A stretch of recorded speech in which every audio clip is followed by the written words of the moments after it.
Welcome to the Church of Mabus. It's Friday night, 7:08 p.m. Central. Arthur Versluis is here with us. Jay's here with us. I'm here, sort of. And going insane, but I'm here. And you listen to United Public Radio, 107.7 FM New Orleans. And what else? No show next Friday for Thanksgiving. Happy Thanksgiving early. Yep. Friday, there'll be no show. And we'll come back in December, the first Friday, with a Heart of Ice Wendigo show. Those are creepy from Small Town Monsters. Apparently, it's a crazy story. I saw the documentary. I sent it to you. You got to watch it before the show, hopefully. But some native dude, I guess, I don't want to get into this right now, but he apparently, I guess, ate his tribe. And then that's where that whole story in Canada came from. But it's pretty creepy. That stuff gets pretty creepy, that Wendigo stuff. But the Small Town Monsters, they're coming back on. Jason Hewlett. And who else is coming up? Let me look real quick for December. Was Jason Hewlett, was he in Stargate? Was he one of those guys in Stargate Atlantis? No, he did that show on Ogopogo. The Maxim Furyk is coming. That's the Smirling Haunting with the Warrens. And then Leanna Renee Hyber. That's American Gothic, a ghost book. I believe it's from Penguin Books. And then we take 2 weeks and come back January 9th with Mark Heller. Then I got Johan, our friend Johan, the guitar dude, coming on. Oh, cool. Just trying to get some of our friends of the show on for January to start back up, But Arthur, it's great to have you here. Alchemical Lightwork, a guide to creating cultures of light. And it's interesting. Hermes is a big influence. And I've been reading the book and really enjoying it. And I'm familiar with the Emerald Tablets. But what can you tell us about Hermes, Trismegistus? Did I say that right? Probably not. But I've heard of him. I definitely know of him. Yeah, well, the alchemical tradition starts so far back that it's historically unchartable, but its origin in the Greco-Roman tradition is in Hermes, and Hermes, Mercury, is the revealer, and the revealer figure also in the alchemical text that goes back to the period of late antiquity, back in around and before the time of Christ.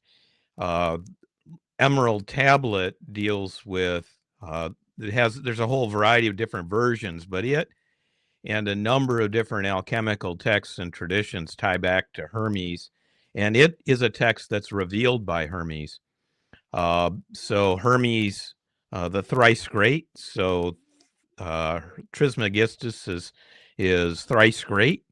Is how it translates, and that means in the three different worlds: the physical world, the astral, and the transcendent, all different realms. So that's the origin of alchemy, actually, is through Hermes. So you nailed it.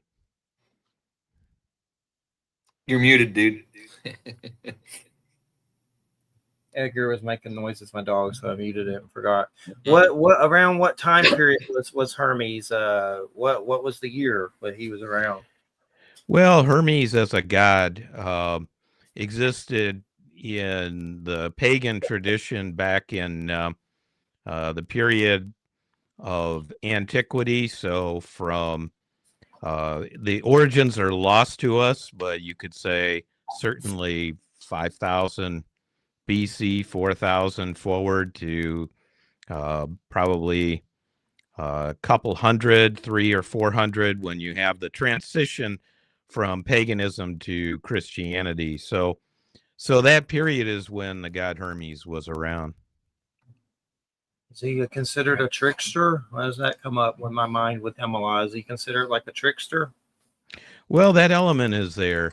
When you cross over, there are a lot of different mysterious things about Hermes. So when you cross over in ancient Greece, when you cross over boundaries, there were these standing stones, and the stones were called herms.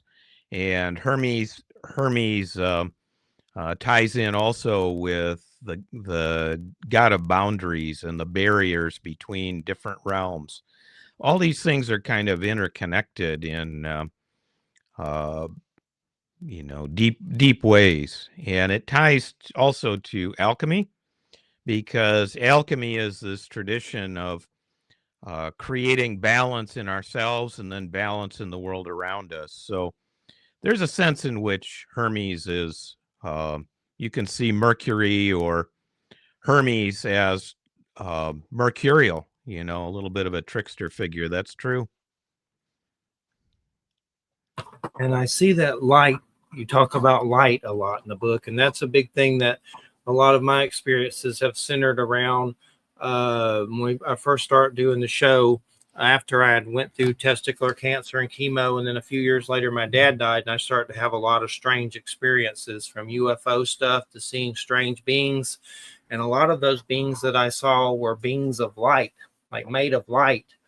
And I started to, read some light worker stuff like that Tony Stubbs Ascension book. I still always read that Great Invocation from it. But around that time, I was doing the Celestine Prophecy and Conversations with God, and started reading stuff like that.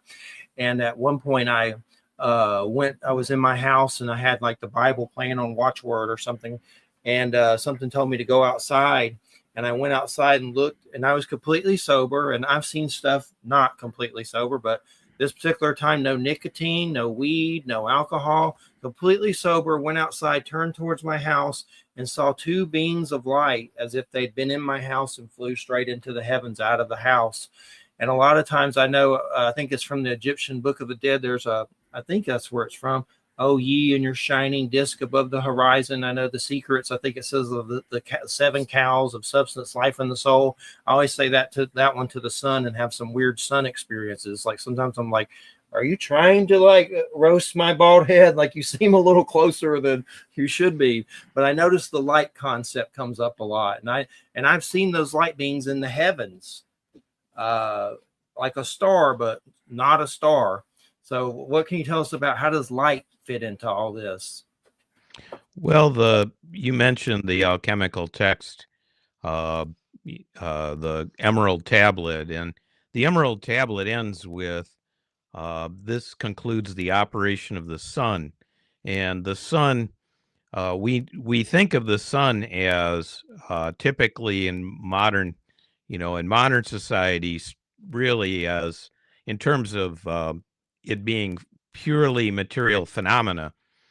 But there are other ways of understanding the sun and light. And so alchemy, the way I've been taught it, is a practice of working with light and invoking light. And that light is tied to the light of the sun, the illumination of the sun. And light, of course, is also tied, it's also manifest in the stars. It's reflected in the planets, each of which have their own symbolism. So the practice of alchemy is working with light in order to transform ourselves and also restore balance.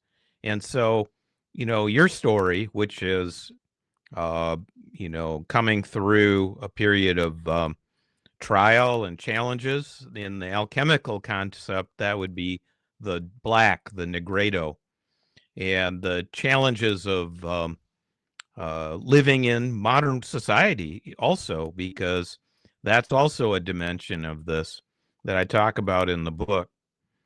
But the second phase is the white, and the white is the coming of the light within the darkness and invoking the light.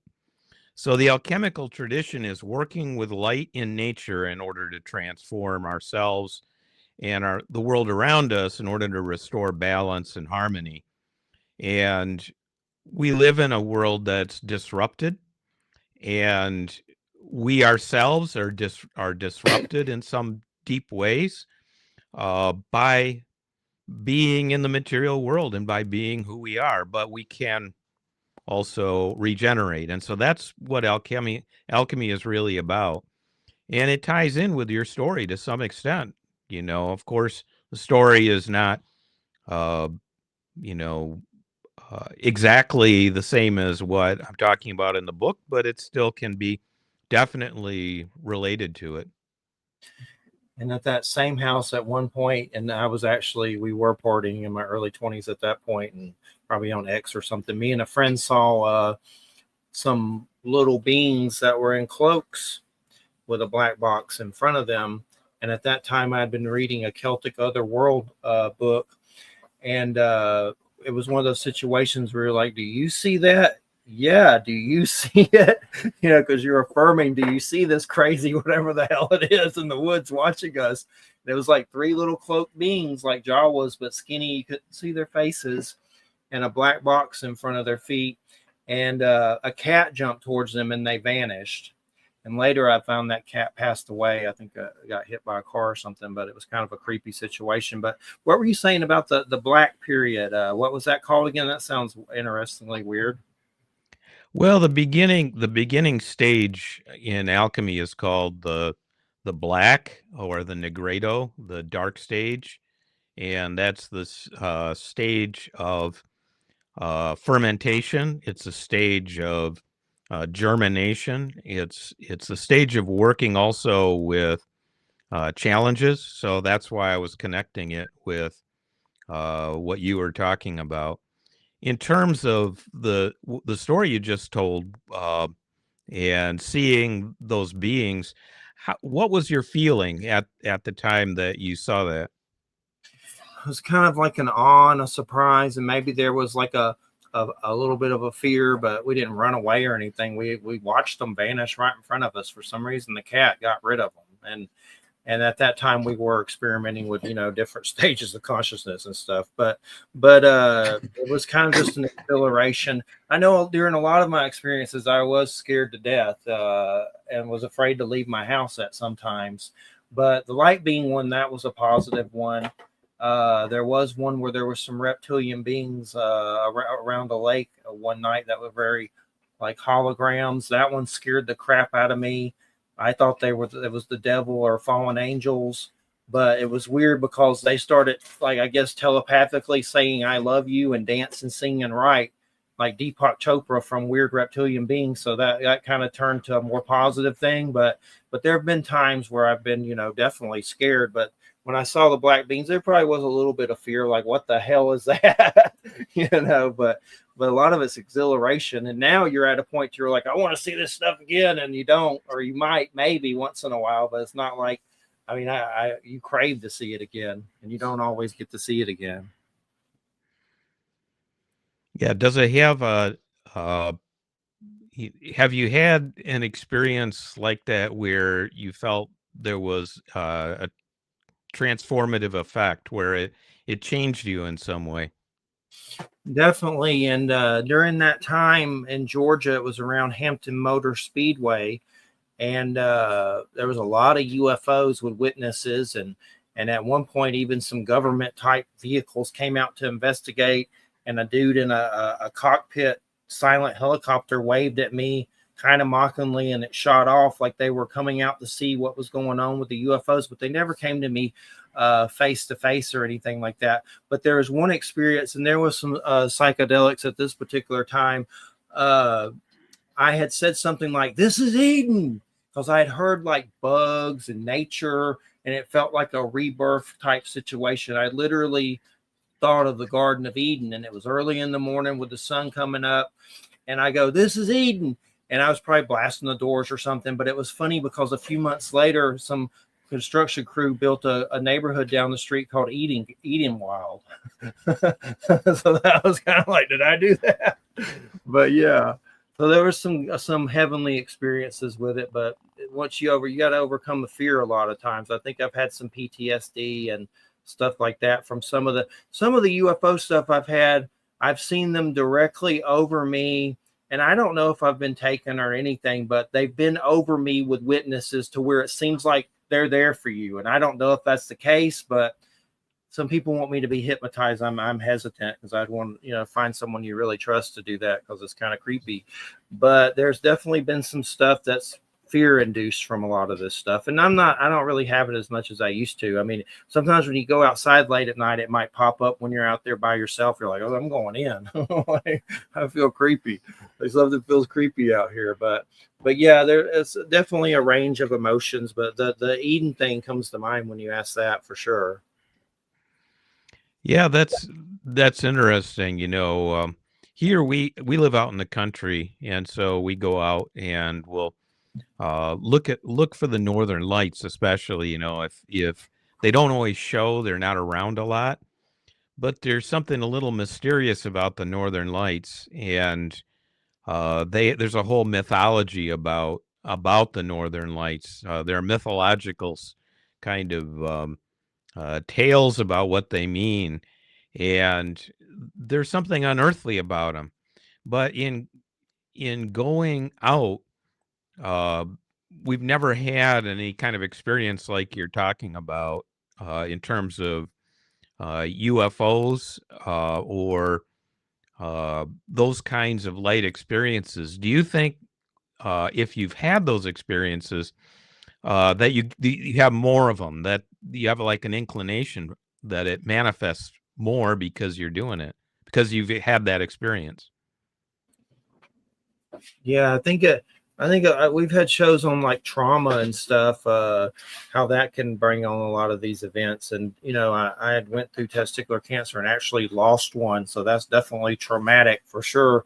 And I think that somehow fits into it on some level. Like I think a trauma opens up the doors on some level, but it's definitely been.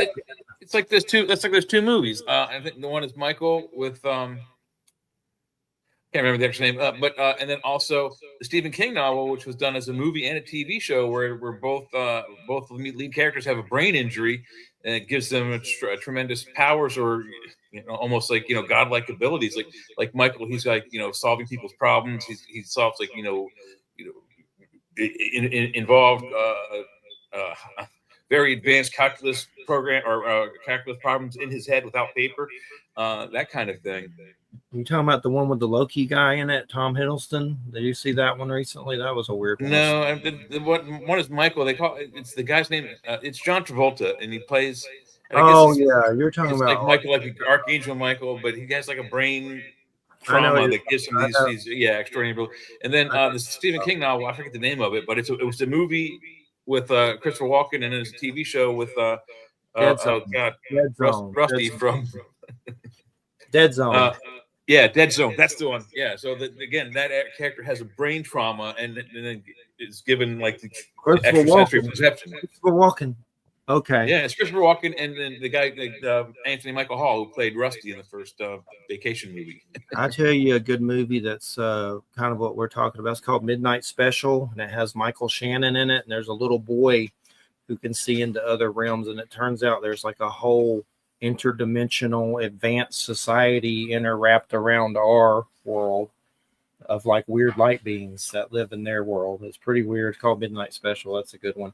But I'm kind of curious, Arthur, what started you on this whole journey? What was kind of the catalyst of all your spiritual journeys of all this? What started it? Well, what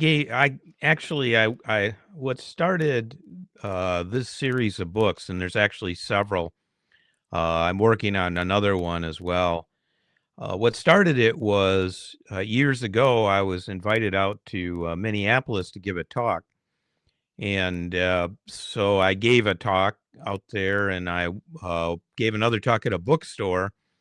And at the end of the talk, this guy came up, and he had this box. And he said, we should really talk, because I had been talking about Christian mysticism, and I had published a couple of books in that area. And so we became friends over many years. And eventually we started to do books together. He's a practitioner of this particular form of alchemy that is in this book. And the book is really fundamentally dedicated to him. We did another book together several years ago called Conversations in Apocalyptic Times, which is really a book of conversations, and it's kind of a introduction to spirituality.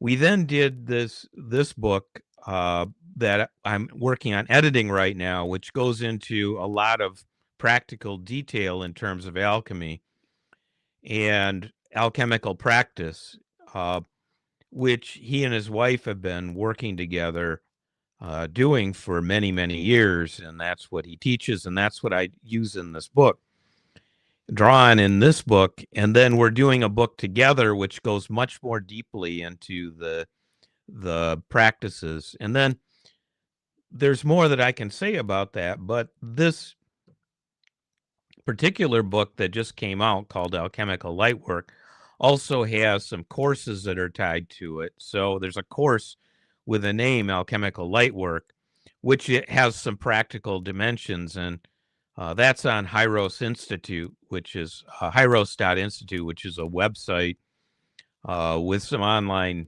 resources for people, including some things that might interest you. We did a conversation with a couple of shamans, including a Russian shaman. So I've been working with him for many years now, actually decades. And that's really the origin of this book, is writing something for the general reader that's an introduction to something that most people would have never heard of otherwise. And providing an introduction in clear language, and then we'll go more deeply into it in a couple of books forthcoming, including one on alchemical relationships, actually. Cool. We'll have to keep an eye out for that one for sure. And so what was your extent of light work? As far as I know, you used the term in the book, but I think there's a lot of truth to a lot of that stuff, but I try to be careful because I know sometimes people can get a little too kooky with the light worker stuff, like exopolitics. I don't want to get into all that, but sometimes they get a little too crazy with the alien stuff and all that. But what's your term of light worker? You seem more grounded with that kind of stuff. I don't see you getting too kooky. You seem like you're really kind of earthly and grounded. But what's your definition of light work, and how does that apply? Well, I come from a farming family and live on a farm, so grounded, I suppose, makes sense, right? We garden and grow fruit and vegetables and so on, and my family's been doing that for a long time, century and a half. So, in terms of light work, it's a term that really helps relate the practices and the tradition of alchemy to contemporary society, because what the book is doing is applying alchemical understanding to the world that we're living in. And so I discuss in the book things like social media and the challenges that social media creates, principally anger, actually. Social media can be like an engine to create anger. And how do you overcome that? Well, nobody really teaches these kinds of things as part of the Western tradition. When I grew up and went to church as a boy, and went to church, there was one minister who mentioned mysticism and spirituality, and they almost fired him on the spot. So that that kind of idea of inner life is not very widespread in contemporary society. So on the one hand, we have engines that create anger, and on the other hand, we don't have means of deeper life very much. And so that's why I wanted to show that these things exist in the Western tradition, that there is a tradition of inner work in the West. Of course, there's also Buddhism and Buddhist tradition, and that does exist in the U.S. but and in Europe, in the Western world. But it's also there are also Western traditions, and so that's really part of what this book is about, is putting alchemical understanding in contemporary terms, and light work and working with light is part of that, because it's intrinsic to the whole nature of alchemy. Alchemy is really, if you look closely at it, it is all about light and illumination, and mysticism also is about that. So that's really part of what I was about with this book, and why we brought it out as we did. And if you had some interesting, like, spiritual experiences that you'd like to share, I mean, with some of that alchemical stuff, or what are some experiences that you've had?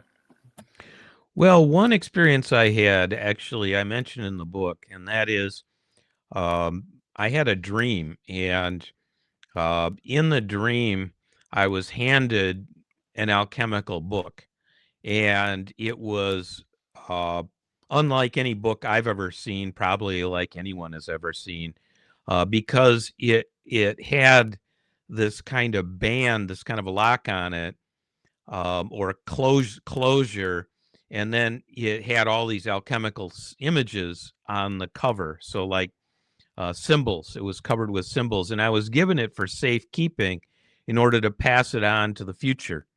And so I mentioned this dream to this friend of mine, and that I've been working with, and he said that dream makes perfect sense.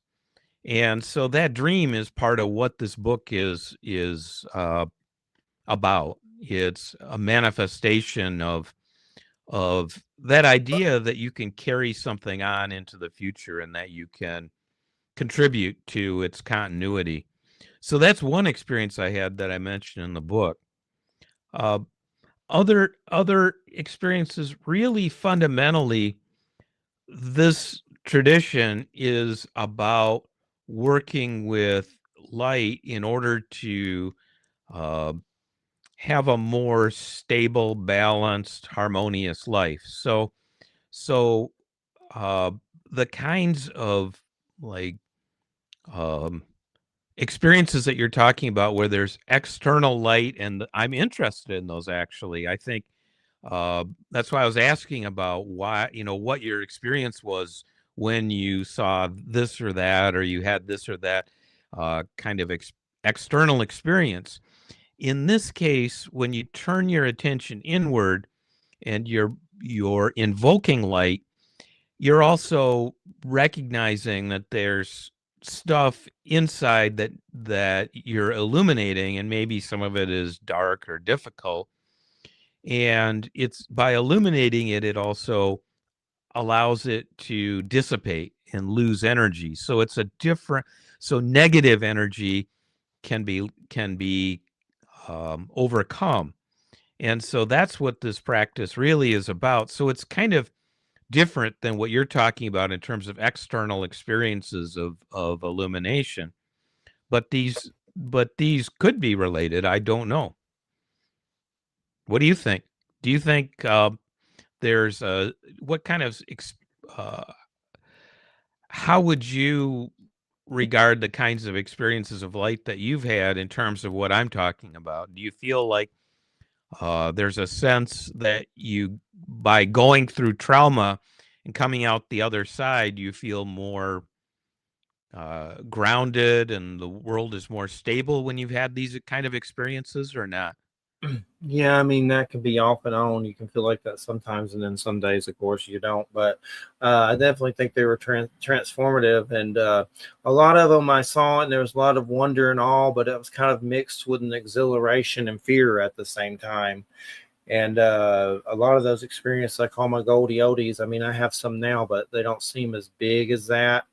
Like, I mean, a lot of times I'll still see UFOs outside, but never to where I'm like, is this Joker here for me? It's right over the house.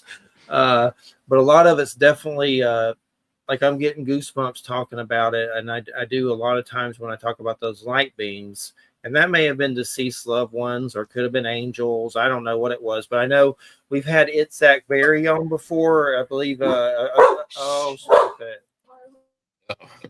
That's Edgar, the I angry mean, puppy. that's Harley the brat. But But anyway, Harley, a medicine man, it's Zach Berry. He's from Inner Traditions. He said that the dead can travel in spears of light. So that's pretty Yeah. interesting. And I've had medicine men and shaman kind of tie in. That's what we are as beings of light. Don Oscar, he's goes to Peru and like they do. I don't know if they do ayahuasca. I'm sure they have. But anyway, they say they have weird festivals and watch these beings of light in the sky fly around. And he has videos of it and stuff. So there's something to that. And of course, nothing's absolute, but I kind of think that has something to do with us, our souls, maybe are those beings of light. And maybe when we die, we become that's like our butterfly or something. Like I know beings of lights in Christianity and a bunch of different stuff, even probably Buddhism and stuff. We've heard about the Buddhist monks that their bodies, they leave their bodies behind. The bodies keep like growing and stuff, and they've reached stages of light. So there's definitely something to the beings of light in us. I don't know if we all turn into beings of light because, I mean, if you look at ghosts, all this weird ghost paranormal stuff, a lot of that's really creepy. They seem more shadowy and like darkness or something, but there's something to our soul growth in the light, beings of light. And I think it's one and the same, or we are them, or there's definitely something like that. And then, of course, I always bring up Ron Howard's Cocoon 1 and 2, Opie. You know, have you ever seen those with Steve Gutenberg? yeah, the Yeah. aliens peel off the human skin and they're glowing like they're like a silent stick. The beings of, I'm getting goosebumps talking about it. So there's something to it. I don't know what, but there's something to it. Well, there are Christian traditions about this as well, and the idea that what we do in this life carries on after death. So Access in the if next, yeah. if you are cultivating negative energy, and that's why I mentioned social media, because it can be like a amplifier of negative energy, and so that can get really difficult. It can get really ultimately dangerous if that's what we're bathing in. And when we die, these are the things that we carry with us. And so on the other hand, if we are connected to light and we invoke light, then after death, then we carry that on. And in this tradition, which goes back to antiquity, but especially to a great mystic whose name was Jacob Boehme. And Boehme lived in Germany in about 1600. And he's the one whose work we draw on quite a bit. He's the center of the school. And in his work, one of his works, it's called Dialogues on Supersensual Life. And in this work, a disciple or a student asks the teacher, "Where do you go after death?" And the teacher says, "You don't go anywhere. You are right here. It's not that you go somewhere, it's that you manifest more clearly who you actually are." And so that's why it's so important during this life to generate good energy and kindness and love, because that's what we carry with us after death. And so that ties in with your story to some extent of beings of light after death, because of course there are stories in Eastern Orthodox Greek monasteries. I know a Greek author who has been quite a number of times to Mount Athos, and he's published about it. And he tells a story of a monk in Mount Athos in a monastery who he's very reclusive, and everybody is a little bit in awe of him. And at night, he will pray and invoke light, and he actually manifests light. So some of the monks in that area have gone there and found light manifesting in his cell, coming out of his cell at night, and there's no physical light. It's manifestation of just his inner light. And so stories like that definitely exist. His chakra is shining. Yeah, he's shining from the inside out. His heart is shining from the inside out, and that's how they all interpreted it. This is in a book by Kyriakos Markides, who's a really terrific author. Writes about some of these his experiences in Mount Athos and in the monastery, and that's a story about light, of which there are a lot of parallels. So the idea is that light continues after death, and so it's what you're describing in terms of different phenomena has a lot of grounding in different religious traditions, including Tibetan and also Christian. And I know when I've had some of these light being experiences, I've said it feels like something's laying its hand on me and showing me. And then later you'll go outside and look and it'll be dull, like whatever was showing you is not anymore. But it kind of feels like something, I say God or whatever, puts his hand on you and shows you. It's seeing. I guess that's what they call it in shamanism. And there's still times where I could go outside and look up in the heavens, and I swear I see, there are stars out there, but it seems like there may be these light beings, and they're very close. Like you can barely see these little balls of light, and they're all around each other, like dancing around each other. Like, I don't know. I've seen in a lot of afterlife stuff that there's some kind of transition period or like a bus shuttle up there, I think. And I think I get glimpses into it, not all the time, but sometimes. And I said it looks like a weird Sims game or something. But I know there's a book, The Afterlife of Billy Fingers, by a lady named Annie Kagan. That's an afterlife book. Her brother was I think a heroin addict, and I don't know if he died from an OD or got hit by a car or something, but he appeared to her as a being of light and described some similar thing about like a staging area above the earth. So there's something like that. I don't try to absolute it or anything, because I always just say I don't know, because you always have questions, but it seems like it's not it's an unusual occurrence, but it's not as rare as you think. There's lots of stories of widows at their husband's funerals that they say they saw the shape of their husband leaving the casket in a cascade of light. There's all the afterlife, after death stories of people who were like in the hospital on the brink, and they get brought back. They all say about the same thing. They were headed towards a tunnel so bright you couldn't look at it, but then it was so intense and interesting you couldn't look away either. So there has to be something to it. If so many people who have no physical communication ties at all whatsoever are saying the same things about these exact same occurrences. Yeah, it's interesting. And there was a mystic, a British mystic, who was also a physician by the name of John Portage. And Portage, he had an ability to go into a meditative or trance state. And he would, this was in the late 1600s, he would go into that state for up to 2 weeks at a time. And his books, he wrote several books about his experiences, and what he saw was, among other things, what the afterlife was like, what people's experiences were after death, and their experiences varied, but he was able to see that in vision, and it was similar to the ancient Christian idea of angels as heads with wings. So there's a sphere of light, and there's a face, and there's wings, and the wings are the wings of signifying movement without the body. And so it's very similar, actually, in some ways, to what you're talking about. His books are just amazing. Most of it hasn't been translated because even though he was British, a lot of the manuscripts were lost, and only the German versions still exist because it was translated into German. So some of it has been translated back into English, and there's a couple of book versions. One is one that I've edited, which is short, very short. And then there's called The Wisdom of John Portage. And then the other one is called Sophia. And that gives a lot more, that's much longer. And that goes much more into detail.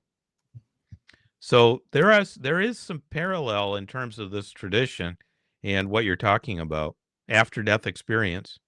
There was one thing I saw, and me and Jay have showed this video. I think it was a show on Netflix about paranormal. It's called Encounters, and they did a whole segment on Fukushima, and basically above that tragedy, these little light things happened, and they got it on video. You can find the video, and it's crazy good, like crazy video of these lights in the sky above it when it was happening. And my first thought was that's the people that died maybe getting ejected from their bodies. And then actually a Japanese dude, like I don't know, he's kind of like a medicine man. He said that the same thing. And basically that there's something in the, I guess it was Japanese, their culture or whatever, that when you die, you go onto like this chariot of light or something weird about light that carries you away. And basically when I'm getting goosebumps a lot tonight, when you see it, it's just they're flying around. And I don't know for sure, but some other dude was like, it's a UFO coming to help us and lower the radiation. I don't know if that was true. My thought was it was deceased ones that passed and got ejected, but I don't know. But that was some weird footage that's really good. That'll freak you out for sure. There's something to it. And it's on Netflix and Encounters. Well, two things that actually occurred during Fukushima was there was a 50% increase in witnesses saying what you just described, orbs, and there was a 100% increase in UFO activity. There were several silver discs spotted directly over the area within seconds of the disaster occurring. So, are both of those tied in? I don't know, but I agree with Jeff. The video we saw, it's like, is it the soul leaving the body? I mean, it's intriguing evidence. And I hear echo for some reason with Jay. Yeah, I do too. But who knows? It may be just StreamYard. But definitely the Cocoon movie, that is a very strange movie. I'd have loved to ask him if he was tripping when he wrote that, if he did shrooms or something, but maybe not. But definitely, I would not be surprised. I mean, come on, he grew up in the '60s, you know. Yeah, and those were some. I just saw him recently on that show, The Studio, with Seth Rogen, that won a lot of awards. He played Ron Howard, actually was in it as Ron Howard, but that was pretty funny. But yeah, Cocoon. I mean, basically, you have these light beings that are disguised as humans, and somehow the cocoon in the pool gives all the elderly people, regenerates them, and heals them. So there's something takes years off their lives, actually. In fact, in a Cocoon 3, it's weird. Those Cocoon movies are hard to find. I had to pay expensive for them on eBay. Like they're not. I've got them. They're not on streaming. They're hard to get. Like I got them on DVD, dude. I've had them on DVD for years. Look up the price of them. You'll pay about $60 for them. But I already got them. You can torrent them. But anyway, so the apocalypse, that's one thing. You talk about social media and darkness. I agree with that. And not to get into political stuff. Jay likes Trumpledooch. I don't like him. But anyway, there's definitely, to me right now with that situation, to me, he's like something out of Lord of the Rings, like Sauron, and there's a blight across the land of darkness. That's what it feels like to me right now. And I'm looking for a Gandalf, and hopefully it's not me. If it's me, we're screwed. But there seems to be a darkness across the land to me, no matter if you like him or not. It seems really dark right now in this world. And social media, God. Yeah, well, I think that really the darkness comes from the more than anything from the kind of rage or wrath, or because in the tradition of Burma, the idea is that the world has gone through a kind of shift, a kind of break, which in Christianity is called the fall. And so in the fall, the wrath is a principle. Wrath is the principle of division and anger. And that principle exists in this world in an imbalanced way, and it's separated from light, and it's separated from love. And so wrath and love are in opposition in this world. And they're out of balance. And so whatever increases that imbalance is ultimately destructive. And ultimately, what you need is a harmony, a harmonizing of the two. Because it's not that wrath is bad in itself, inherently bad. It becomes bad when it gets separated as a principle and becomes destructive. Then it's destructive. And so when uh, you have people deliberately ginning up anger and deliberately ginning up violence, then that itself is destructive, and it creates destruction. And ultimately, it can be destructive in cosmic ways, in a kind of cosmic sense. And so that's why I think in this time, it is possible to generate a different way of being. And part of what the book is about, and in the end, you see this. I give some examples. I give some examples of different communities that have emerged that are exist in a completely different way, that are similar in some ways. I make the comparison to the Amish, because out here in the country, you have Amish communities, and there's also Mennonite communities not far from here. And they're part of society. They exist. They're right here. They have shops. They go shopping. They're right around, but they're also separate. So it is possible to exist in this world in a different way. And I give some examples of that at the end of the book, and examples of how communities have done it in the past, and then also an example of a community in the future. And so the book is a little bit looking toward the future as well, and looking toward a more balanced way of being in the world. It definitely needs it. That's for sure. It's just so crazy right now. Yeah, and I definitely agree. I definitely agree with the example of the Amish Mennonite. I'm in Pennsylvania, and I'm right in the middle of Amish Mennonite country. Around the corner from me, I suppose he's Mennonite. His name is Paul. He has a little farmer's market, and they have really great stuff there. And you're seeing more of the Mennonite come into, breaching the gap between what they call English society and their society. We're the English, they call us. Not so much with I'm not really close to the Amish as much, but they tend to not use as much technology. The Mennonites they drive cars, they use electricity. Some of them are allowed to drink coffee and sodas.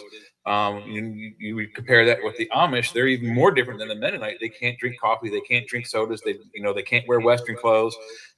Both societies though have what they call a Roomspringer, where the 18-year-olds, men, the boys and girls, 18-year-olds, are allowed to leave the community for I think a week during their birthday, and they can go and try the English society. And then at the end of that week, they have to decide: you stay with us or you leave and never come back. That's their choice. They're given one choice: stay with us or you're gone. It's a strange society.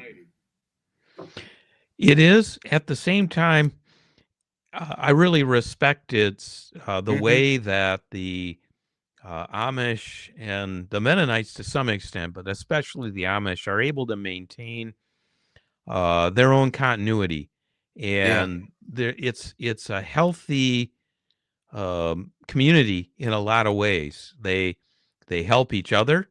They have, if there's health issues, everybody chips in, or they do a local fundraiser. We've been to a few of those. They exist in society. They're here. But they also are separate from it. And I'm giving them not as an example of, we should all be Amish. That's not my point, but rather that different ways of being in the world, in community, can exist. All it requires is us to make that choice and stick with it. That's really my point. Yeah, I absolutely agree with that point. I mean, they choose a harder way of life than most of us. Right down the street from me, like less than a mile or so, is a young man who's he's a very small family. It's his wife and two boys, and I think the boys are 10 and 8, 12 and 11, something like that. And then they have a couple adult friends or workers, but they have this huge farm, 3 large fields of crops that they take in every year. And I just drive by and I just amaze myself as this man gets up at 4 o'clock in the morning and starts tending his farm. And it's a working farm with like literally 3 adult humans and 2 children. Yeah, it's amazing, really. I grew up with that too, because I grew up on a family farm, and we did all the farm work ourselves. And so it's similar to what you described, except we also have, tractors and machinery. Yeah, he And uses machinery as well. He does. He's one of the Mennonites, so he's lucky in that respect. But it's oh, still I it's a see. tough Yeah. job. Yeah. Yeah. Well, I think different kinds of society, different kinds of community are completely possible, especially in America, where, at least hypothetically, we have uh, the principle of individual independence and freedom. And so that includes the freedom to, you know, live in a different kind of community. And I think ultimately that's going to be a really important thing to bear in mind. And so, because the kind of society that we live in right now is very fragile, the supply chains are fragile. You go into the supermarket right now, and there's going to be shelves that don't have certain products that you're expecting. And that's in a normal day when things are totally fine. But the supply chain is very fragile. And so I think ultimately we're going to have a different, more balanced way of being in the world. And that's really what this book is also about. It's about how we do that on an individual basis, and how we do that in couples, and how we do that in community. And so those are the 3 areas that the book really focuses on. Uh, and it's interesting because, you've been talking about different experiences of UFOs and different beings that you've experienced. There's a professor that I know.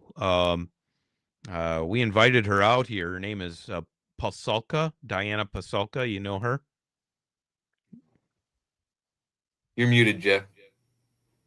Sorry, the dog. American Cosmos. Did she write Yeah, that? that's her. Okay. Sure. Yeah. There's another book I want to check out that looks really good than the other book she wrote. Yeah. Well, American Cosmic, that book came out, and we invited her out and she gave a talk. And then I had coffee with her, and we sat and we talked about, different experiences and different things that she had observed. And, she uh, had come to know this guy who uh, was able to draw on technology that did not belong really to this world. And he had become fairly well. She discusses him in the book. I mean, it's an Oxford University book.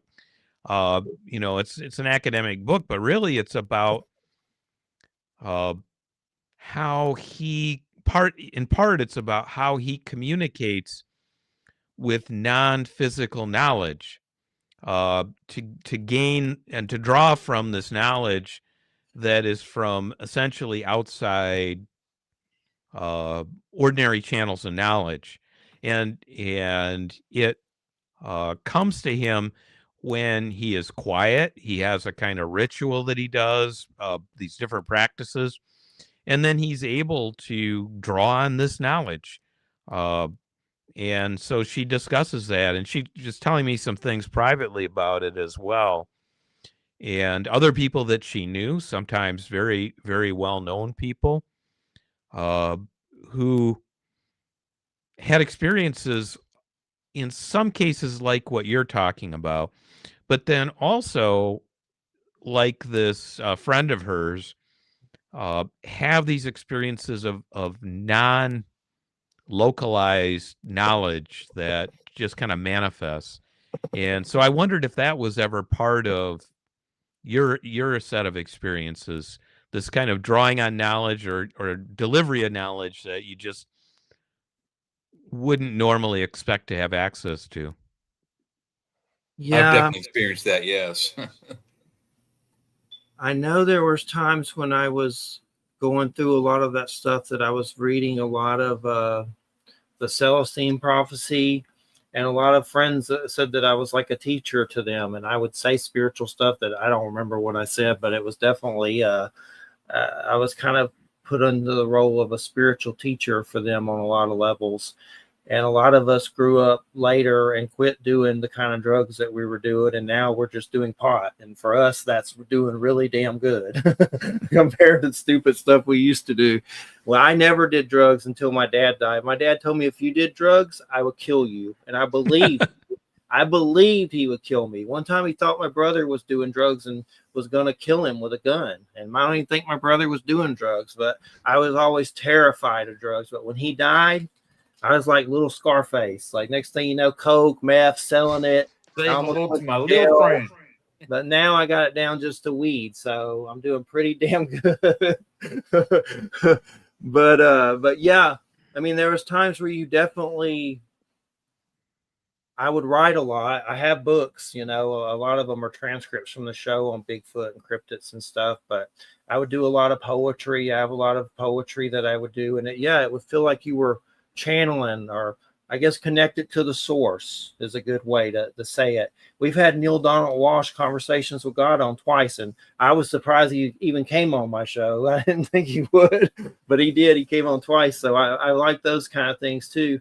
There was even one time when I was doing LSD and reading Revelations from the Bible and saw the sun turn into an angel and fall from the sky. And that was like a lot of kids back then would like, oh, I saw the curtain move. I was like, I see a Native American in full dress attire while I'm on shrooms, and I ran out of the house terrified.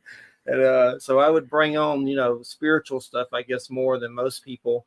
And I think a part of that was the suffering that I went through. I mean, I guess. And maybe God, I've always been fearful of death. So I think God showed me. I'm still fearful of death, but I think he showed me, and it helps. At least seeing that helps a lot. And I think that's why I tell the Being of Light story so much, because I hope it helps people with that, because I do think that's connected to the afterlife, and we are those things on some level. But yeah, and that's why I try to tell that one a lot, because I think it helps people. And for some reason, every time I talk about it, I get goosebumps. And I don't get goosebumps every show. But yeah, and sometimes with the reptilian beings I saw, I'll get goosebumps. It's like if you talk about them, they probably know you're talking about them somehow. But one of the weird things with those reptilian beings that I saw, there was some encounter paranormal stories of people seeing a being that had like antennas on its head in different parts of the South, different people. And it reminded me of the being that I saw. And the being that I saw was like a humanoid, and it had long hair, almost like Medusa, but they weren't snakes, but it was almost like, I don't know if it was dreadlocks or what it was, maybe something ceremonial. And they were definitely very reptilian. And next to him was a Hydra. And I don't know if that was his friend, like his dog, or just one of them, but it was like, and I've come across ancient civilization pictures. Like there's some of like these statues that I've seen on Facebook from ancient civilizations, and it looked like a Hydra. And each civilization had some weird thing that was very Hydra-like. And another thing that reminded me of them was some Mayan oracle cards that were from a deck I have, and they have the gods, and I swear it reminds me of what they look like. And when I had that experience, my first thought was, oh my God, it's the devil, fallen angels, false. And you're already on psychedelics, so that amplifies everything. I was terrified, but then I calmed down, and they were like, I love you, and sing and dance. I was still scared, but it was like they were sending positive messages to me, which was like, and they look like monsters. So that was kind of weird. But yeah, I do feel like that imparts some kind of knowledge to you. And now lately, I feel like I'm kind of going through a dark side. Like there's some days I feel like Darth Vader or something. Like, oh, they're trying to turn me into Darth Vader. And I'm a Capricorn, so we have some dark side stuff. I know, like the serpentine tail and Saturn and tarot, they just say we're Satan, which I'm not saying I agree with that, but they tend to say that Capricorn is the devil, which that doesn't seem fair. Like, gee, thanks. Because of my sign, I'm Satan. That's good to know. But But yeah, there's something to Capricorn in the dark side for sure that kind of messes with you. I think a little bit more than other signs, maybe, because there's some weird Capricorns like Rob Zombie, Marilyn Manson, David Bowie. He wasn't really as dark, but definitely weird. He Anthony was weird. Hopkins. Yeah, he was weird. But there's definitely some weirdness with Capricorn that I have to deal with. One of the weirdest things about Capricorn I've ever found, and I actually told this to Nick Redfern, and I felt embarrassed for telling it. But there's an old story about Pan being caught masturbating by the gods, and they throw him in the Nile River and give him a serpentine fishtail as punishment, and that's what the Capricorn sign is. It's a goat dude with a fishtail. So I don't know if that story is true. How could I know? But that's a weird. Like if that's my whole science based on Pan getting caught self-pleasuring. So there's definitely some Capricorn stuff. But yeah, definitely it's been a journey. We've been doing the show for 18 years, and the main reason is because of me seeing weird stuff. That's what led me here. And we started out interviewing people like Stanton Friedman, like nuclear physicists, and people I never thought would talk to me. And there are a lot of them are passed away now. Jim Mars, he did the Alien. Oh yeah. I interviewed Jim and all these people. And we had Nick Redfern was our Halloween guest for 6 years straight running until he got not feeling so well, and he's a little under the weather right now. We wish him well, but yeah, he was our number one guest for 6 years running for Halloween. He came on every year, Halloween night or nights just before it.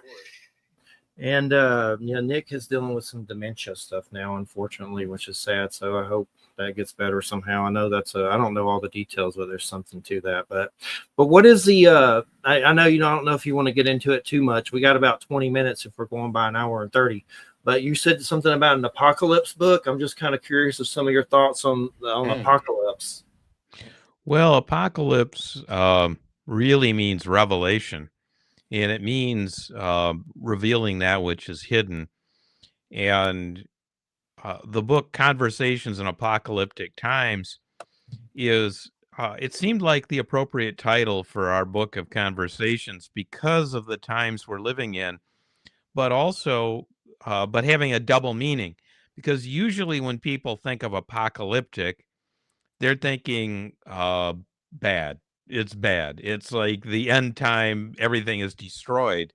Whereas there's another meaning to it. And that meaning is the laying bare, the unveiling of what is hidden. And in some sense, what's happening now in our society is that unveiling. Because we have access to things. What's in this book has never been, there are illustrations in this book that have never been published before. And we have some more illustrations. We have other illustrations for one in particular for this forthcoming book that also has never been brought out before. This discussion of alchemy as a spiritual map, as a map for spiritual understanding, has not been revealed. It's not been put in print in this way before. So in a sense, and it's not only us, it's in what we're doing, although that's the focus of what we're talking about, but in other ways as well. There are so many hidden things that are becoming revealed now in our society, and they're made available. And that's part of what's meant by apocalyptic times. So the book is called Conversations in Apocalyptic Times, which is really what it is. It's conversations. Apocalyptic, the Alchemical Lightwork book is different. I did that one on my own, but it's still based on the two of us working together. I also did another book, which is released this fall, called Breaking Through the Materialistic Deception. And that book is, when I started writing it, people would say, oh, materialism, there's 1,000 books on materialism. There's so many. And then I figured out what you need to say in response to that. And what you can say is name one. Because then they say, oh, wait. Oh, yeah. And then they think about it. And then they might say Rupert Sheldrake wrote a book on science, right? And a science delusion. And then I say, well, yeah, that's true. He did. But you know what? It's not actually on materialism, is it? No. So what I realize is that that's the secret blindness of our era. So deep in everything is this materialistic worldview. It's totally surrounding us. It's embedded in everything we see, it's in the media, in all kinds of things. In academia, the biggest heresy, Jeff Kripal is right. The biggest heresy is to call in question materialism in the modern academic world. That's just the truth. And so in this book, I go through the negative consequences of believing only the material world is real in this kind of fixed way. I show its destructive consequences individually, in terms of education, in terms of economics and politics.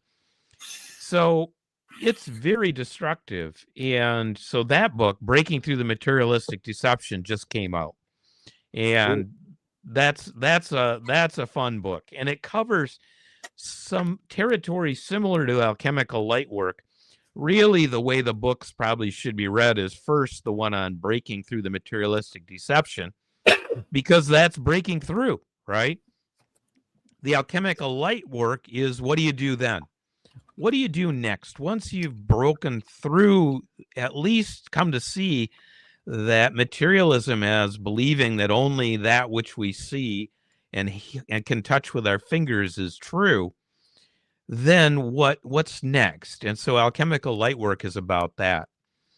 And so those two go together. And then Hyros Institute, which is a website, has this course on Alchemical Lightwork. And it also has some videos and other things, resources for people to help deepen your inner life. And so those are some things that I would say about these different books. And I'm glad I remembered to mention Breaking Through the Materialistic Deception, because I think that book, despite what some of these people told me, seems to be pretty much alone in what it does. And I have not seen anything that really competes with it. So you should check it out. That was a fun book to write, actually. Definitely look it up, and we definitely want to get you back on too. You're a great guest. We appreciate it, and definitely been enjoying it. And we still got about 15 minutes, but what's your link and your website? What's your website? Yeah, the website is HIEROS, Hyros, which means sacred, and .institute. That's where some of the resources are. So yeah, that's definitely worth checking out. But it's been an interesting conversation, and I think there are a number of different ways we could go. With the last section of this, what would be your preference in terms of what to look at in the time we got remaining? I actually had a question for you. Go ahead. So we were talking about light work and light transmuting. The alchemical idea was to transmute things through light. And we're actually working on now. Star Trek had a technology called the transporter, where you step into a machine and a beam of light turns you into digital information, and that beam of light is transferred to a particle beam, and then at the destination point, each individual was reassembled at the destination point, traveling through light. And we're actually doing that now. We've actually taken like a light photon and transported it from one device to another device within the same room. And I think they've gotten it up to like 15 miles now. And for however they're able to do this, they're able to determine that it's the exact same light photon that they're moving from one area to the other. And they're moving it through light and digital information. Is this alchemy? I mean, is this part of what we're talking about? Well, it's part of the technological revolution that we exist in that makes possible the amazing fact that we can talk, at a distance using this technology. It's just amazing, actually. Mhm. And the kind of let's say we could call it transporter technology, or there's some quantum mechanics experiments that are somewhat similar to that, where you have quantum effects at a distance, for example. Is that alchemy in the way we're talking about? Well, what I'm talking about in this book is a very specific kind of spiritual process that most people would never have heard of if we didn't publish about it. But there are other kinds of alchemy. So I did an interview with a guy who, a friend of mine and I, he had met in his travels an alchemist, a practicing alchemist, and I've done some work with herbs as well. He showed a vial of medicine that he had created using herbs and created a tincture, and he held up a bottle of it. And I have a bottle of tincture that I've made as well, for example. So part of alchemy, there's one kind of alchemy which is transforming using herbs for healing. It's using plants for healing. There's another kind of alchemy which is working with metals and transforming metals.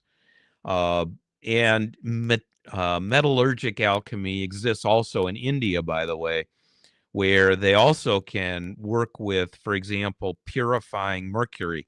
So mercury is a poison normally, but you can work with these metals and make them harmless and even healthy. So sometimes in India, you'll get these medicines and they'll have an edible metal on top of them. And the edible metal will be this like very thin layer of some kind of a purified metal, which is part of the medicine, actually.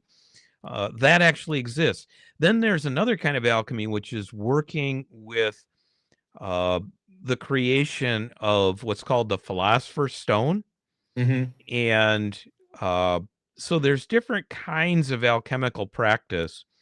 And I've known people who have worked with herbs. There's a number of different individuals and groups with metals. And then also there's this practice of inner alchemy, which is directly related to the others, but it's not the same because it's inner alchemy, and that's what this book is really about. But can I say that that working with different substances to transform them is not alchemy? I can't say it's not, but it's definitely not the kind of alchemy that this particular tradition is focused on. I would say overall technology tends to create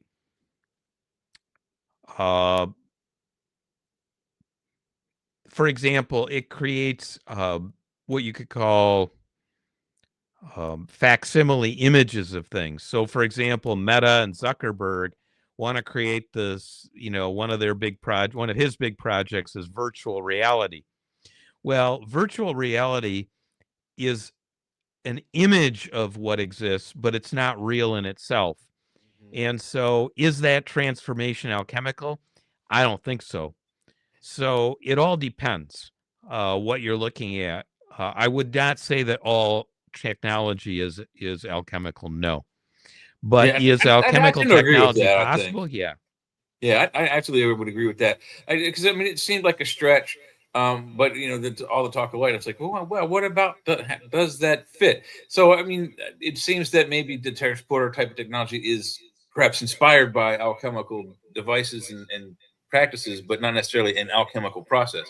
But then you have the book translates, or not translated, but split into 4 different parts: black, the white, which we talked about, and then yellow and the red. So maybe you can explain that a little bit, because I think we can all figure out the black and the white part. What's the yellow and the red have? Yeah, that's right. There are 4 different sections which deal with the different stages.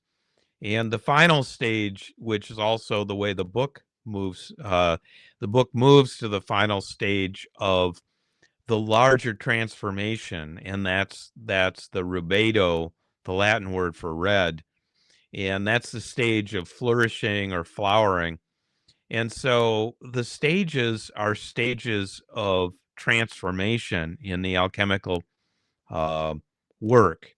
The black dark phase, where we start, is a phase, a fallen phase, a phase of darkness, and then we invoke the light, and then by invoking the light, a golden color emerges, and that's the golden, which is the third stage called citrinitas.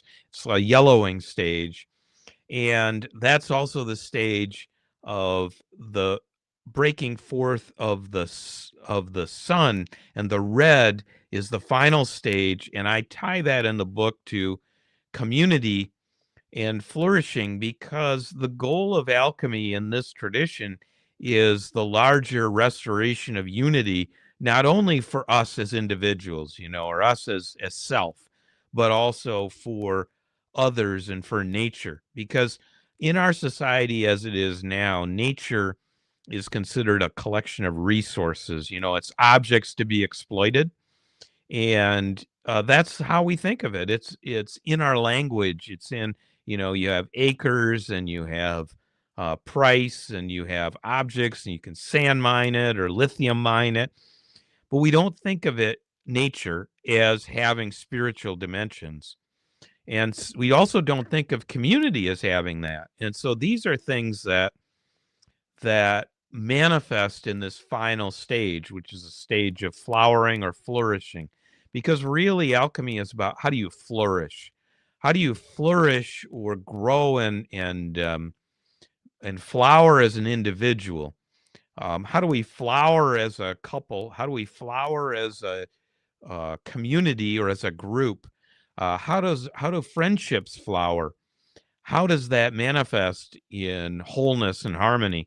And that's really what the book is aiming to encourage, both on an individual and on a shared level, And so really it's about also about decentralized um, communities, because I think one of the problems of the modern age is centralization and too much power in the centralized authority. So I agree. decentralization is how things flower. Well, I think it's also just, I think we have there's so many people on the planet. There's more of more an individual self feeling, and people are selfish in that respect. I absolutely agree. People, we don't think of the planet as a living or spiritual being. Since a little kid, I've always thought of the planet as having to, maybe it's not a sentient being, but it is 100% alive. If we weren't here, and bacteria and other insects and other all the mammal well, most of the animal life weren't here, the trees would survive on their own, and it would absolutely be a living world. You can't deny that the fact that there's life on the planet. Does that make the planet a lifeless hulk that just happens to have things growing on it, like a rock with moss? I don't think so. I think it actually creates a almost like a supernatural type of being. I mean, back in the Greek and Roman times, their gods, Jupiter and Zeus and all them, the planets are named after those. It's what they thought they were. Is it the wandering planets were their gods? So nature is it's more than what we give it, and ignoring it and trying to fix it. I mean, there's these people that want to stop global warming. It's not global warming or climate change, whatever you want to call it. It is a natural process of the planet. And what was that old commercial with? I think it was Palmolive. Don't mess with Mother Nature.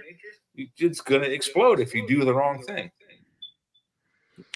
Yeah, well, the idea that there are different dimensions to life around us than just the purely physical, I think is very ancient. And I think that's an important important thing to point out and to remind people of. And that's also part of the vision that is behind this book. And I'll mention something that kind of connects some of the things we've been talking about, and that is, there's a book by Chris Bache, Bache. He did a book called Dark Night, Early Dawn. And Dark Night, Early Dawn is about his experiences. He took high doses of LSD, and he's a professor of religion for many years. He took these high doses, and this book is his record of that. And in the book, he talks about the future and the planet and people going through this really trying time and coming out the other side healthier and more balanced. And so it's a very apocalyptic vision in the sense we've been talking about. So I thought I'd mention it because it kind of ties to some of the themes in our conversation. And he's a real interesting guy. I Yeah. say I agree. Yeah. on Amazon. A lot of people in the paranormal community in the last several years have been saying about the same thing, that, you know, we're coming upon, if not already within, a time of severe trial, which then, you know, depending on who you talk to or who you ask, it's this period lasts 10 to 15, 20 years. But at the other end of that, it's like, you know, Star Trek. You know, nobody wants for nothing. Everybody has what they need. We no longer have to worry about, you know, cultural differences, you know, imaginary geophysical lines that separate this country from that, which sounds really fantastic. And the timeline they're saying is sometime within the next 4 or 5 years. So we are in That's definitely interesting. times. Yeah. So you guys have heard this kind of thinking in terms of transformation, like large social transformation in the next like 5-10 years. Yes, sir. Absolutely, we have. Yeah, just seems hard to believe now with the way things are. Things are so crazy, but Yeah, it hopefully does. I not, mean, and like not Jeffrey because said at of the beginning of the show, these are scary times. But, you know, at the other end of it, if you make it through, not so scary. Yeah, that's definitely crazy. And there's some book about the sun that's really good, a spiritual book, Christopher something. But I noticed you got the sun as a face, and the sun is a very fascinating thing. I know, like in that Watchtower book, like Jehovah's Witnesses hand out and bother you with at your house, that they have like the sun as a throne and a dude sitting in it.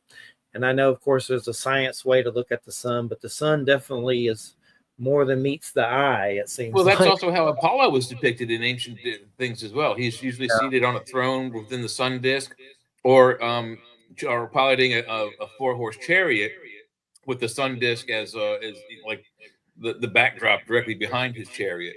Yeah. So is the sun a dude? Apparently, it's Apollo. Yeah, It's something. Yeah, well, that comes stories, from dude. an I just alchemical reported manuscript it. called Splendor Solace, which is Splendor of the Sun. That image on the cover, and so Cool. the sun is central to the spiritual sun is central to this alchemical tradition. It's definitely like it's connected. I think it's like the source or a manifestation of a source, and then our light beings are connected to it. Maybe it was like it's the Big Bang, or maybe it is God. I don't know. So it's a weird thing. Then, of course, you throw in all the UFOs that visit it. You can look on YouTube if they're true or not. I don't know if those are true, but I always show these UFOs doing stuff to it. Then, of course, don't get me started on the comet thing. They've gone Heaven's Gate with the Atlas thing. It's like, my God, don't start drinking poison. Don't drink the Kool-Aid yet. But that's a weird comet. But there's a lot of controversy that may be a little too overheated with it. But definitely fascinating, and we appreciate it so much, Arthur. And everybody check out Alchemical Lightwork, a guide to creating cultures of light. And what's the other book called again? Breaking Through the Materialistic Deception. Yeah.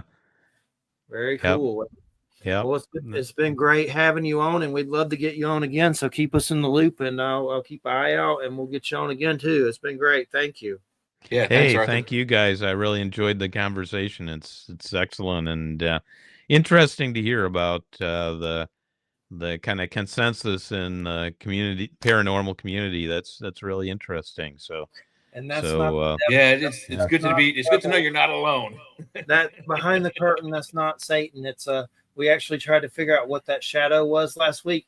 It's a Cthulhu bank from H.P. Lovecraft on a shelf. We know that Cthulhu thing from H.P. Lovecraft. It looks like Gary Oldman from Dracula.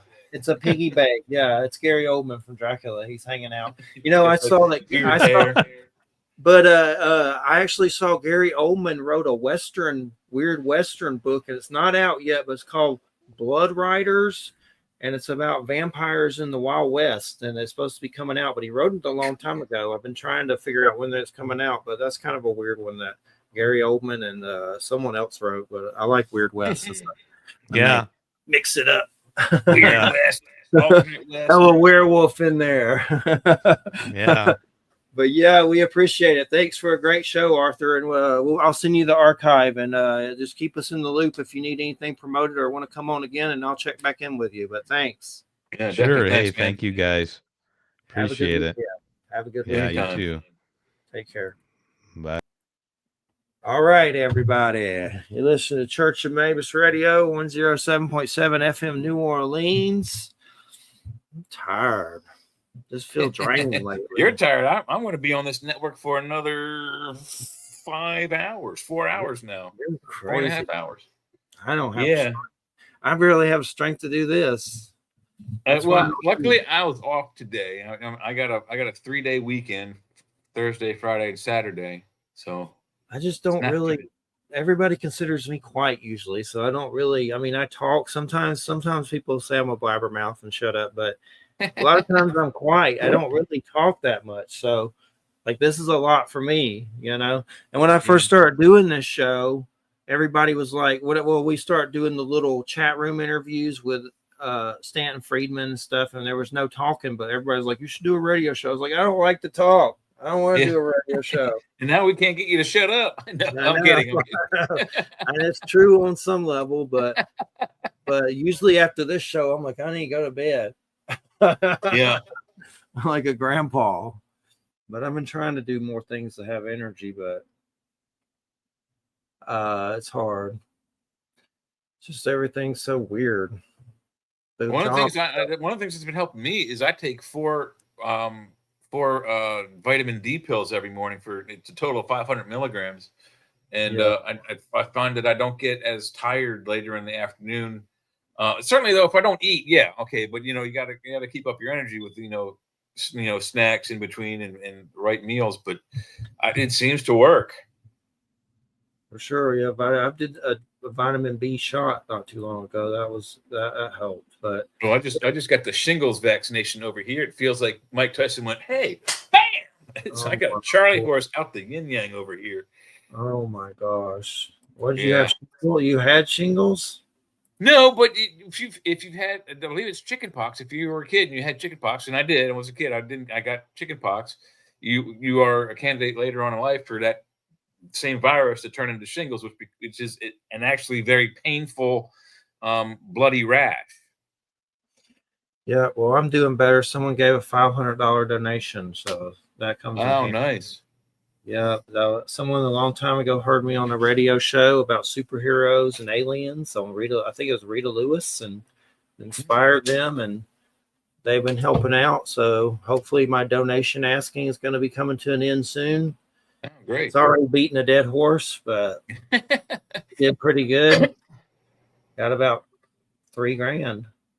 Nice. So that was good during a hard period. So, but it had to go to bills and stuff too. I mean, I mean, believe me, I just started a new job, so it goes fast. Where did you get a job at? You're like what are you talking about? You're a CEO of where now? What happened? No, that was just a joke. Oh, okay. I am working at a company called Ryder, RYDER, and it's a warehouse pick facility for Amazon products. And I drive an order picker for quite a nice chunk of change. We work 4 days a week, and I make 48 hours, so I'll be drawing in a little bit over 1,200 weekly until the end of the year. Weekly, that's good. Yeah. It's $24 an hour right now. 8 of those hours each week will be $36 an hour, and like I said, it's mandatory 48 hours a week. So it's that 8 hours of overtime is the same as one 12-hour day. So it's like being paid for one day, but twice. What do you got to stand the whole time?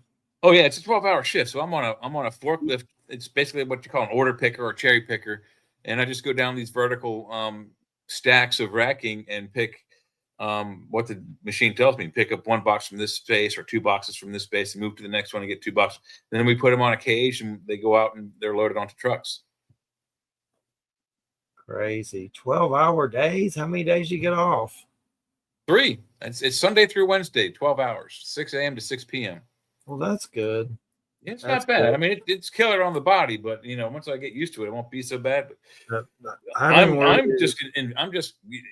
can't wait for that first. My first check was only $200 because it was only for the one day of orientation. So my first full week check will be this coming Friday. I've been worried. I've been having health stuff. I just don't. Something just feels weird. So I guess I'll have to go to the doctor. See if I'm croaking. No, my vision's weird. Like my glasses are blurry now. I'll have glasses, and I used to, when you read things close up, it'd be crystal clear. Now it's blurry. And now I need new glasses too. I need I got to go see the doctor about my lungs. I got to go see the doctor about my carpal tunnel on my wrist. So I've got quite a few things going on at once. I have bad arthritis. Oh, my teeth. I haven't been to a dentist since I was a child. Yeah. So luckily they look okay, sort of. Not really, but nothing. They're not as bad as they could be. One got chipped once when I sharded myself at a sink when I was sick with the flu and puked and sharded myself at the same time when I chipped my tooth. Ouch. I know, that sucks. That's I called got two teeth missing, and once I start getting my insurance back in December, I need to get my teeth finished up. Huh? You're puking out of both ends, and then you sneeze or something and chip your tooth on the bathroom sink. That's unbelievable. Someone was trying to send you a message. I hope you got it. I know. There's some weird person that keeps stopping by our archives on Follow Your Weird 777, where Church of Mabus archives are, which doing really well, by the way. We're getting about 50,000 to 100,000 hits per show. It's because nice. I'm putting the shows up under political videos. So basically, Trump people are clicking these shows. I put it under the video, so I guess they watch them both. I don't know, but you don't make that much money on Rumble if it's the second video. Like I just got a cash out on Rumble for $227. If it was the first video, it would have been about $500. So because I put it under a video, it's less. Now, if I could put it under a YouTube or a BitChute video, it's more. So I'm trying to do that more. But if you put it under a Rumble video embedded, it's less. So that kind of sucks, but at least I'm making something on there. But the hits are crazy. And what's so weird is we only have 20 followers on there, but we have 100,000 hits per show. But it's because it's not only followers that are going to be, obviously the followers are going to be notified when the show is put on. They would there's like so many more people searching those subjects. But the biggest thing is it's embedded, so it's on an article at Before It's News under a political video, like something stroking Trump, and then under it's like us doing this.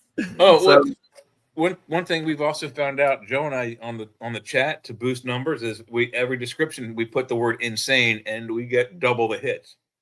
Yeah. So like when we first started, we were getting 5 million. I'm sorry, about 2.5, 3 million viewers. We started typing insane in the show description, and it doubled to 5 million. So it's a good idea. Yeah, insane.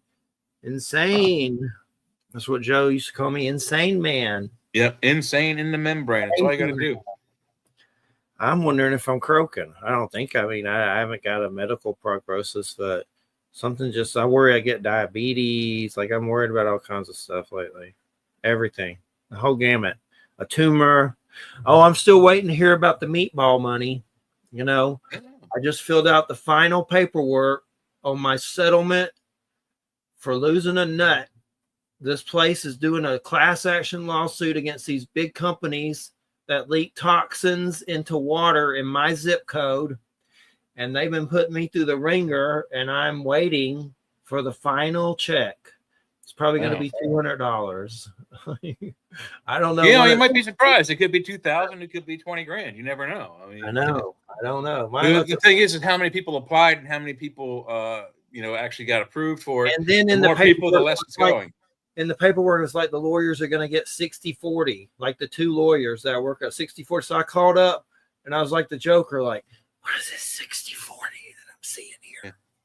What's Oh, you're getting something. Yeah, I better be. If it says 60-40 for them, then what am I getting? A fart in the wind? So it just confused me, but they claim I'm getting something. I'm sure they got it worked out. But who knows? It could be usually from those kind of things. I've never done one this serious, but the other crap is like, here's $7 on a credit card. Here's the digital number. It's like, oh, $7. Oh, so who knows? I might get $5,000 or something. It could be any number from $1 million to 25 cents. I don't think it's going to be $1 million. It might be a quarter. Hell, they might even just mail you a commemorative, rare 1 cent penny from the U.S. Mint. A meatball coin. There you go. I lost nut. I want at least $10,000. Well, I mean, if most of the jobs I've had in a few years doing warehousing, they have, because of the situation, you're in a warehouse using lift equipment, you can have a limb severed. So almost every store, Lowe's, Home Depot, Tractor Supply, they put, dismemberment insurance on you. And I think the loss of a hand is like $2,500. The loss of an arm is $5,000.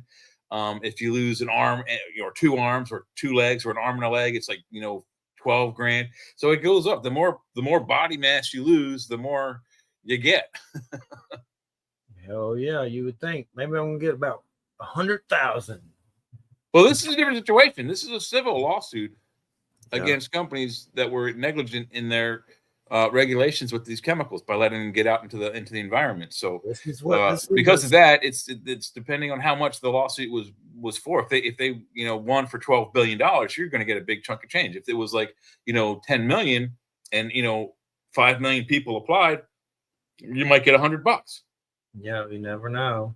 Yeah. I know a man behind us named Lamaro, who I'm sure is dead now. He had testicular cancer. He lived right behind us. Yeah. So, well, his family may be able to sue on his behalf that he's dead, and maybe get a bigger chunk because of the if they could. What's weird if they got an autopsy and the autopsy said he was died of the testicular cancer, then yeah, he could 100% get compensated. And then I've seen some other one of those lawyer things, different ones trying to get money for the site for different things like that. I don't know if I haven't done more than one because the one was enough to apply for everyone that sounds like you qualify for. I mean, geez, no, the worst they're going to say to you is no. I'm thinking about it. Yeah, about 5 of them, 5 class action lawsuits. I know there's some crappy one I got from a data breach from Equifax. It's like $6. It's like you kidding me? There's an AMC one I got like $7. Come on, man. You have to give up some cash a little bit. Not $7. To put me through this trouble for $7. I'm hoping at least $1,000 maybe. You don't know until you get it. Well, I mean, if you could probably find out how much they sued for it. I don't know if you could find out how many people are,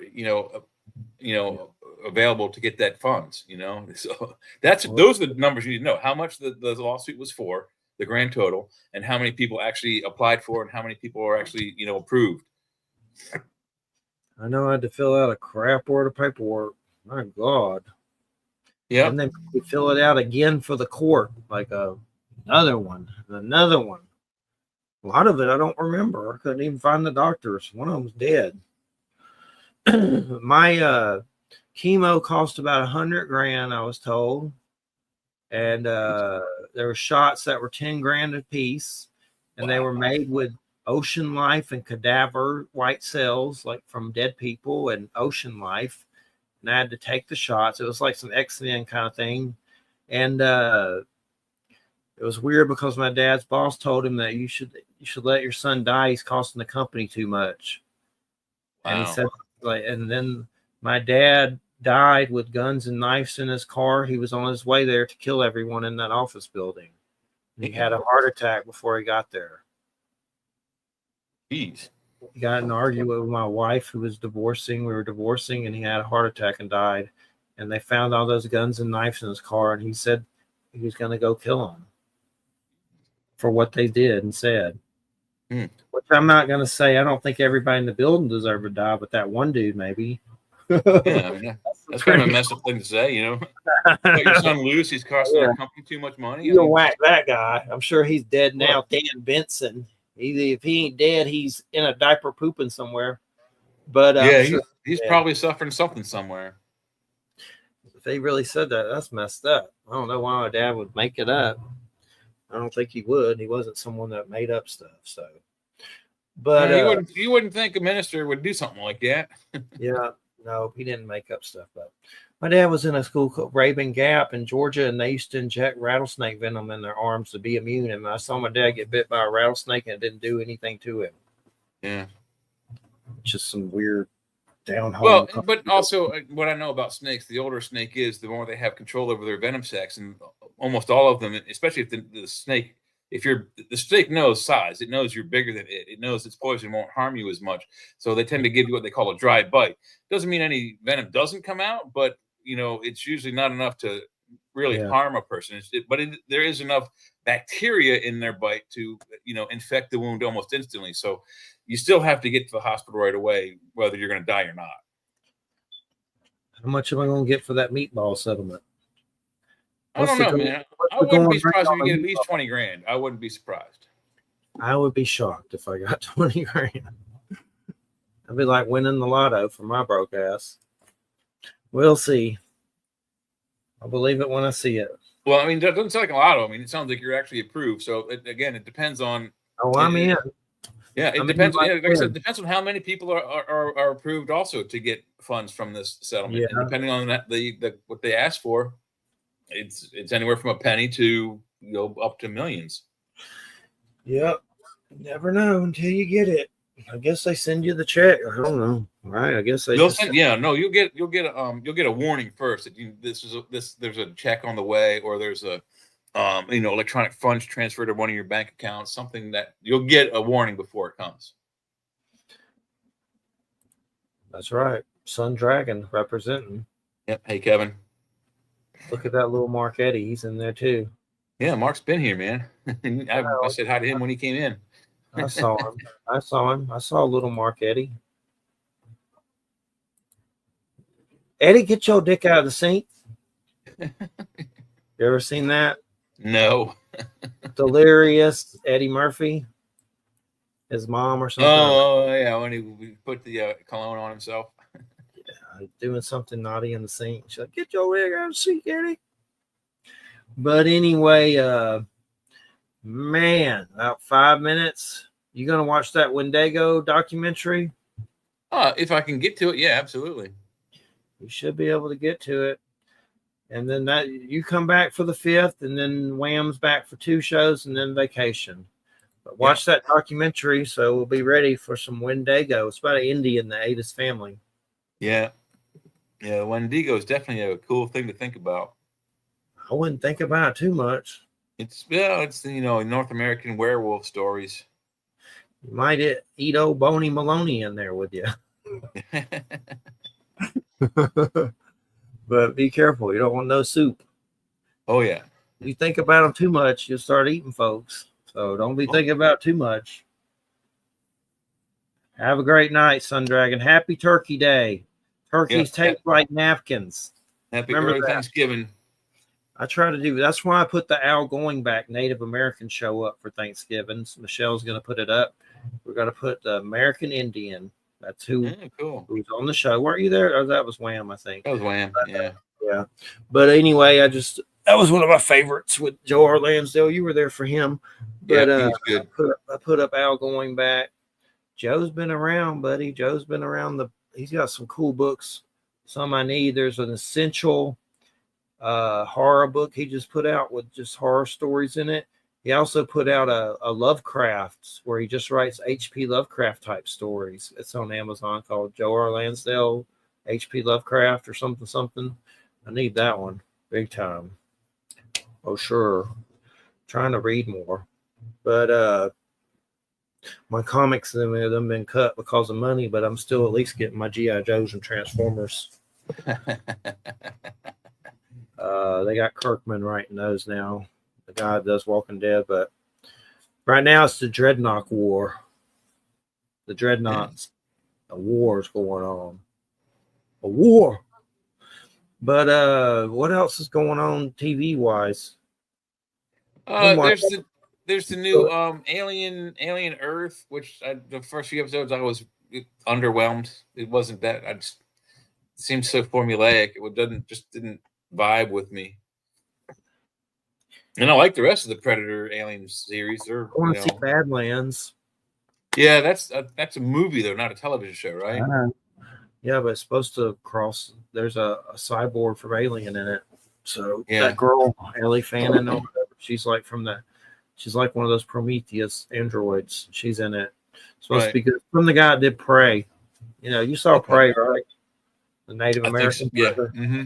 He fights the Native American chick. Yeah, I saw it. I haven't seen Badlands yet, but what's that new one by Battle? Something with Leonardo DiCaprio. Have that to watch somewhere. Oh, Leonardo, it's 3 hours. It's called One Battle After Another. Huh. It's by the guy that did what was the movie? Damn it, with the oil and Daniel Day-Lewis, and I just saw it. Paul Thomas Anderson, I think he did Boogie Nights. He did he's done a bunch of stuff. He did the one with the oil and Daniel Day-Lewis. You know what I'm talking about? No, I don't know his work that well. Oh, he did There Will Be Blood. That's a good one with Daniel Day-Lewis, and it's about an oil, like a Western. Okay. Really, it's on Paramount, but it's like 2 hours and something. But One Battle After Another is like 3 hours or something. So yeah, that's long. You ever seen Boogie Nights? Oh, a long time ago. Yeah, that's by that guy. What about Magnolia? Yeah. The Master with Joaquin Phoenix about Scientology. He does good movies, but the newest one's One Battle After Another. Has Leonardo DiCaprio and Benicio del Toro, so you can't go wrong with that. Oh yeah, Benicio del Toro. Did I say that right? It's like Benicio del Toro. Yep. Is he related to Guillermo? He's Guillermo's brother. Yes. I got a weird story about Benicio del Toro. One time I was talking to this chick. Her name was Jack's girl, and she was like a Latino girl. She claimed that she was related to him, and she called him Benny and all this crazy stuff. There's some guy stalking her, and she claimed her brothers killed him and they buried him in her backyard and weird stuff. But just a weird story of someone supposedly related to him. She may have been lying, but who knows? But anyway, on that note, let's end the show on a little murder. Why not? But anyway, everybody have a good weekend. We'll see you not next week, but eat real good because Wendigo, Ravenous. You ever seen that one, that Western Ravenous, where they're like freaking out, eat each other? It's a good one. It's got Robert Carlyle in it. It's a good one, but it's an old Western where everybody eats each other. But anyway, everybody have a good weekend. Good night. Glad I survived. I needed a week off. I get burned out, so I gotta eat turkey and pumpkin pie and rejuvenate with Cool Whip. Oh yeah. Oh yeah. Oh yeah. Some pecan pie, hopefully. Some deviled eggs. All right. Pumpkin pie over here, man. All right, man. Appreciate it. Good show. And you're listening to United Public Radio 107.7 FM, New Orleans. Make sure you go to churchofmabusradio.com. churchofmabusradio.com will drop you right in our group. All right. Good night, everybody.